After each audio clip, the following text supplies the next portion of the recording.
Hey, what's up everybody? So today I'm back with the 2019 Harley Low Rider, and I'm pulling off this Harley-Davidson quarter fairing that I installed previously so that I can adjust the clutch cable guide, and also I'm going to try a full windshield and see how that works out. Now I love the looks of this Harley quarter fairing, and it definitely does a great job around town, but I'm looking for something that I can use for longer distance rides too. So today I'm going to pull off this Harley quarter fairing and install one of their quick detach windshields. So first thing I'll do is pull off this quarter fairing, and this is only held on using friction mounts.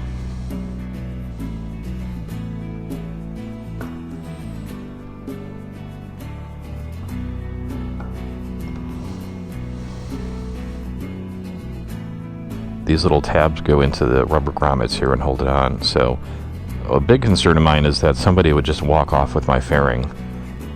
There is no way to lock this in place. Okay, first thing to disassemble are these screws on each side that hold this middle bracket in place.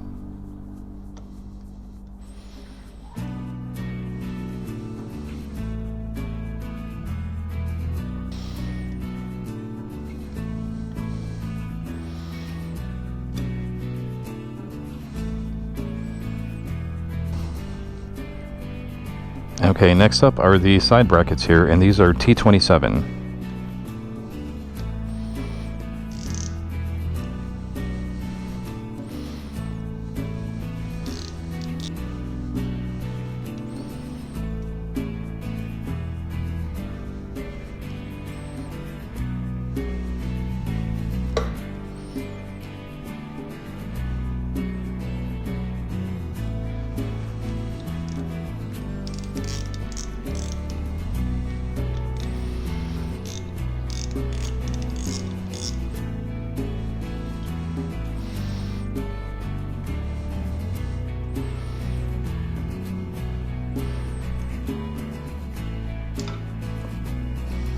So those mounting brackets do leave a little bit of residue behind, but it does not scratch the fork tubes. This stuff does come off. I think it's just from the rubber.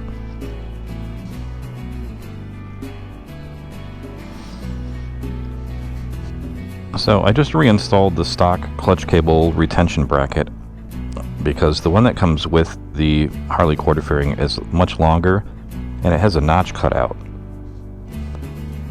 So with this notch in here, it was actually digging into the side of the cable every time I would turn. It was rubbing back and forth. I've already tested this clutch cable retention, and it does work with the new Harley-Davidson quarter fairing. That may not be the case for everybody. I do have aftermarket Harley-Davidson Street Slammer handlebars on here, so it does change the position of the clutch cable. Now that the quarter fairing's removed, we can start on the new windshield.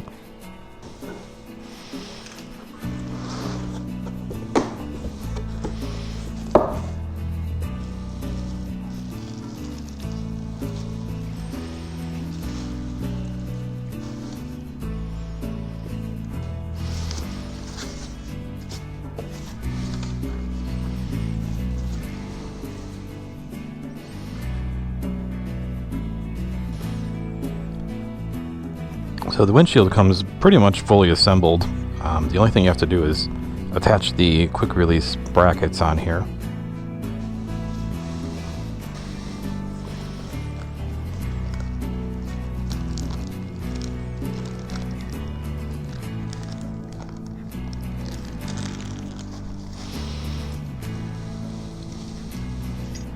So one extra accessory I did pick up for this windshield install is a locking windshield clamp. So this clamp will replace one of the stock clamps on here and allow me to lock this. So that way if I leave the bike parked and I walk away from it, I don't have to worry about somebody taking the windshield and walking off with it. Okay, so here's the windshield mounting hardware. So these two washers are called cupped washers because they're kind of curved. And what you're supposed to do is put the two cupped sides facing each other. And then the bolt goes through, and then this cap washer goes on the other end. I believe the washers are installed like this so that this makes like a breakaway type windshield, so if you get into a collision you'll just knock the windshield off of here rather than crashing into it. Okay, this bolt is a 1/4 inch hex bolt. I'm just going to install these loosely just to get a good fit, and then I'll torque these things down.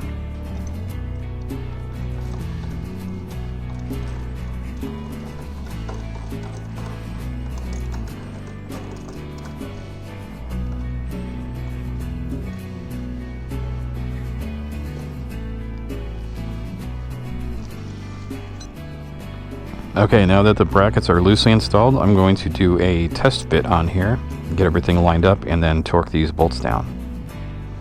So I chose to put the locking latch on the top left-hand corner because it'll be easier for me to access that if I need to lock and unlock this thing while it's attached.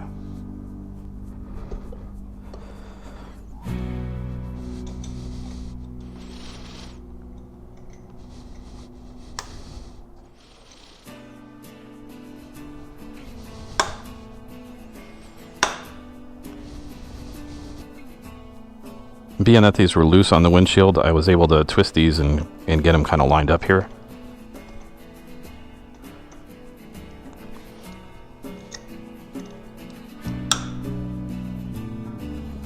Okay, Harley recommends tightening these shoulder bolts to 60 inch-pounds.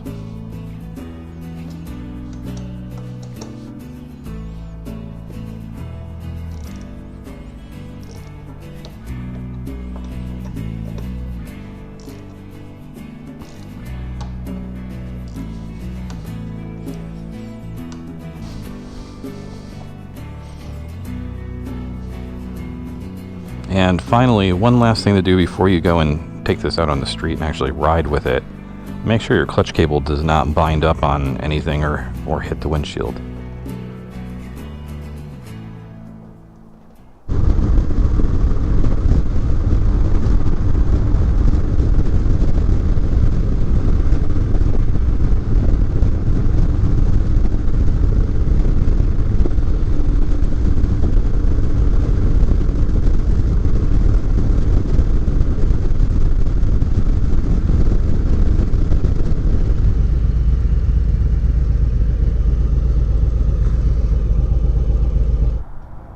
So I've been riding around for a couple of days with this windshield now, and overall I really like it.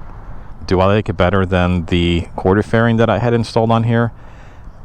Not really sure. The two solutions are really different and they have their own unique pros and cons. I was getting a lot of buffeting between 70 and 80 miles an hour.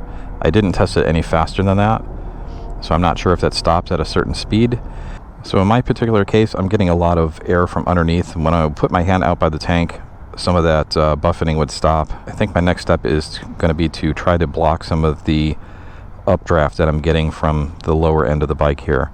My goal is just to make it a little bit more comfortable for longer rides. So as always, if you like the video, click the like button. If you'd like to subscribe and you haven't already, click that subscribe button. And I will see you guys on the next one.